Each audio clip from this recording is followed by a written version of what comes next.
Welcome to the deep dive. Today, well, our source material is a bit different. Definitely not the usual academic papers this time around. Right. Yeah. We're actually looking at something quite refreshing, I'd say. The lyrics from a song. Alison McLean's We Already Belong. And they're surprisingly dense, philosophically speaking, like really packed. Exactly. So our mission, really, for this deep dive is to kind of pull out the core ideas, the framework that's sort of hidden in this poetry. Yeah, to give you a shortcut, basically, to understanding this powerful message about, identity and agency, personal control. And what's great is the main theme. It's right there in the title. Bold statement from the get-go. We already belong. That's the non-negotiable starting point. Yeah, and that's huge, isn't it? Because usually we're out there trying to earn belonging. Exactly. That phrase just flips the whole script. It basically says, look, belonging isn't something you achieve or find out there. It's your default state. It's innate. So that whole quest for external validation, trying to fit in, get the right job, the right status. It kind of collapses, doesn't it? If you already belong, the search mechanism changes fundamentally. The pressure's off, in a way. Right. It immediately forces you to look inward for your sense of, authority or worth. Instead of asking, do they accept me? It's something else. Yeah, it puts the power source back inside you. We talk about locus of control, right? Where you believe the control lies outside or inside. This slams it right back into the internal category. Totally. Okay, so once we accept that premise, we already belong, where do the lyrics take us next? Well, they dive straight into the how, into the practical side, what I'd call the symphony of self-agency. Symphony of self-agency. I like that. Sounds grand. It is. It's all about defining your personal control, your responsibility, but in this really creative, active way. Okay, so let's get into that conductor metaphor then. The lines are, we are the conductor of our own symphony playing an endless song. Yeah, think about what a conductor actually does. They're in charge, waving the stick. Right, but it's so much more than just keeping time. They interpret the piece, they shape the sound, manage all these different parts working together.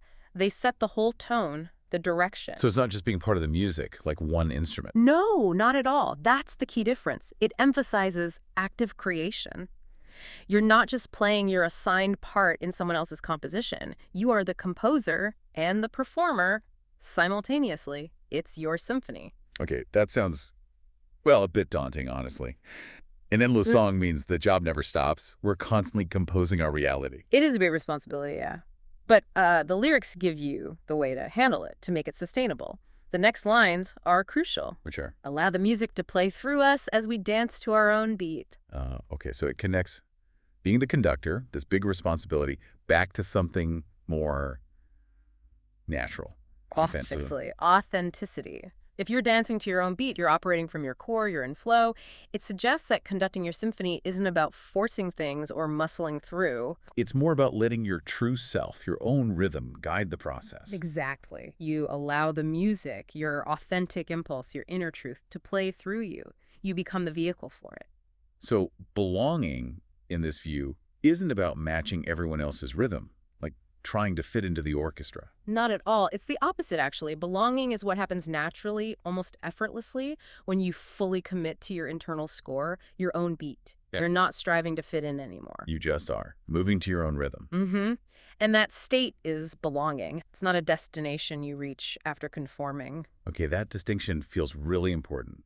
The difference between that internal sense of self and maybe how the world defines us. Yes. And that leads us perfectly into what I think is maybe the most memorable, the most punchy part of this whole philosophy. Let me guess, the somebody versus someone part. You got it. It's such a striking contrast. The line just lays it bare. Stop trying to be somebody when we already are someone. It really stops you in your tracks, that one. It forces you to think, okay, what's the difference? And it's the core distinction, I think.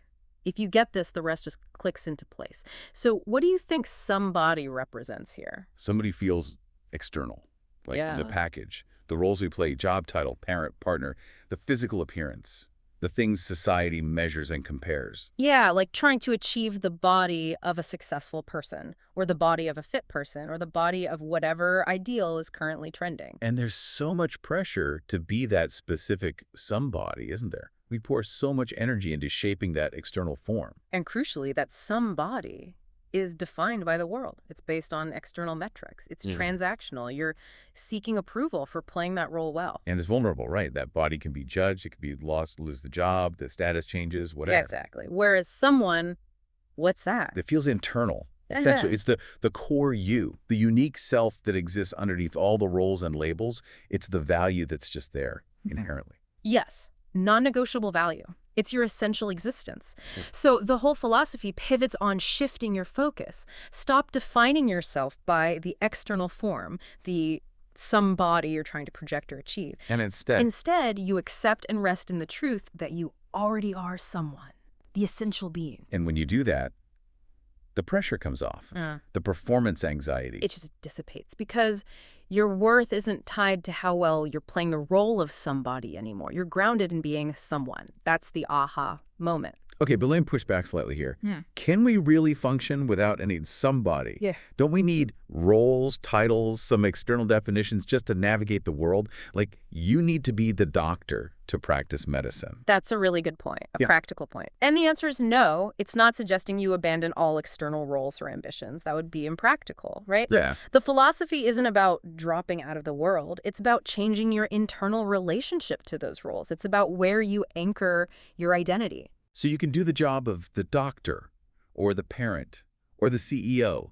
You can inhabit that somebody, but your fundamental sense of self, your worth, isn't derived from it. Exactly. Your identity remains anchored in being someone. The role is something you do, not something you are, fundamentally. Your value isn't contingent on the role's success or failure. That clarifies it perfectly. It's an internal shift in perspective, not necessarily an external change in action. It's about where your attention rests internally. And once you've made that shift, once you're grounded in being someone. And the lyrics move on to the next logical step, which feels like the really challenging part. Yeah, the path to freedom. And it links directly back to what we've just discussed. It involves radical personal responsibility. Okay. How does that connection work? Well, if you accept that you are the conductor and you are already someone, then any sense of being stuck or limited or unhappy, where must that originate? Internally. Bingo. The lyrics make that unavoidable. They state, freedom is releasing our own constraints we have created. Wow. Okay. Our own constraints we have created. That puts the responsibility squarely back on us. It shifts the focus immediately inward, doesn't it? It says limitations aren't just things that happen to us from the outside. They're often structures we've built ourselves, maybe unconsciously. What kind of constraints are we talking about? Like limiting beliefs? Exactly. Things like, I'm not good enough, or I'll never succeed, or I always mess things up. Maybe fear of failure, or even fear of success. Perfectionism that stops you starting. Holding on to past identities or hurts. These aren't like physical walls. They're internal rules we live by, often without even realizing we created them. Right. They're narratives, stories we tell ourselves about who we are and what's possible for us. And we build our lives around them. So if the constraints are self-created, then freedom comes from dismantling them ourselves. That's the unavoidable logic, which leads directly to probably the most challenging line in the whole piece, accountability-wise. Let me guess. So we can't blame no one. That's the one. And you can almost hear the immediate reaction, can't you? But wait, what about real injustice? What about systemic problems? What about just plain bad luck? Yeah, that's a tough pill to swallow. It sounds like it's dismissing genuine external struggles. Does it mean none of that matters? I don't think it means external struggles aren't real or don't cause pain. They absolutely do. But the philosophy seems to distinguish between external pain and internal suffering. Okay, explain that distinction. Pain versus suffering. Pain might be the difficult event itself, the loss, the setback, the unfairness. Suffering, in this context, seems to be our resistance to that reality, or the internal stories and constraints we build around the pain, like the belief, this shouldn't be happening, or I can't handle this, or this means I'm worthless. So the philosophy isn't ignoring hardship. It's saying focus your energy where you have leverage. Exactly. We can't always control the external event, but we are the conductor of our internal response.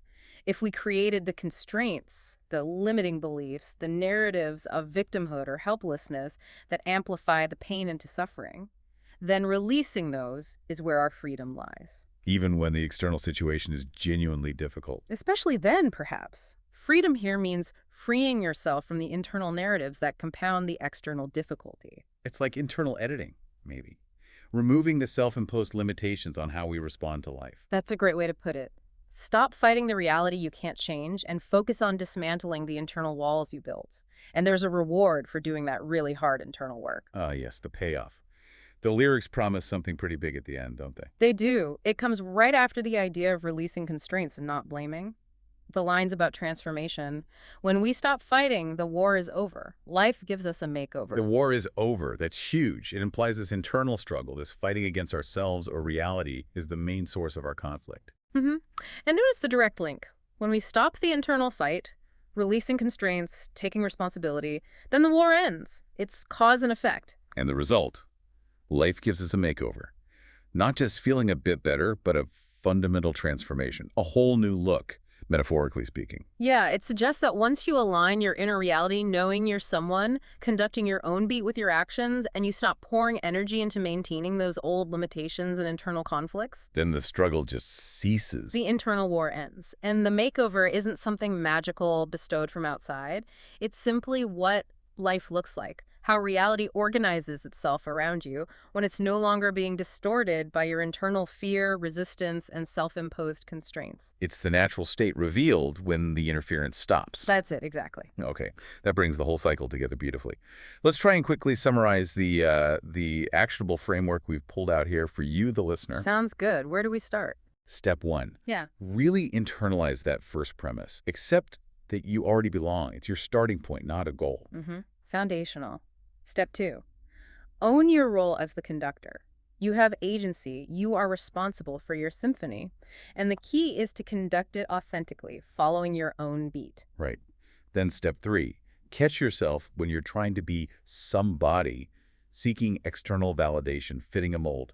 Shift your focus back to knowing you are someone inherently valuable. Crucial shift. And finally, step 4. Understand that true freedom comes from identifying and releasing the constraints, the limiting beliefs that you created.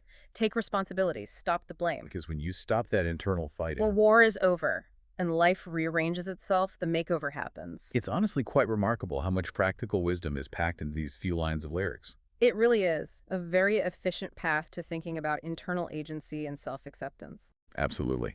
So as we wrap up this deep dive, let's just hold those 3 core ideas together one last time. You already belong. You are the conductor. Freedom comes from releasing your own constraints. Yeah, they interlock perfectly. And if we take that foundation seriously, if you, the listener, truly accept that we already belong, And that you are indeed the conductor of your life. then the final thought we want to leave you with, drawn right from the heart of these lyrics, is this. Now that the internal fight is over, what new symphony will you finally conduct? Something to think about. Until next time, keep digging deeper.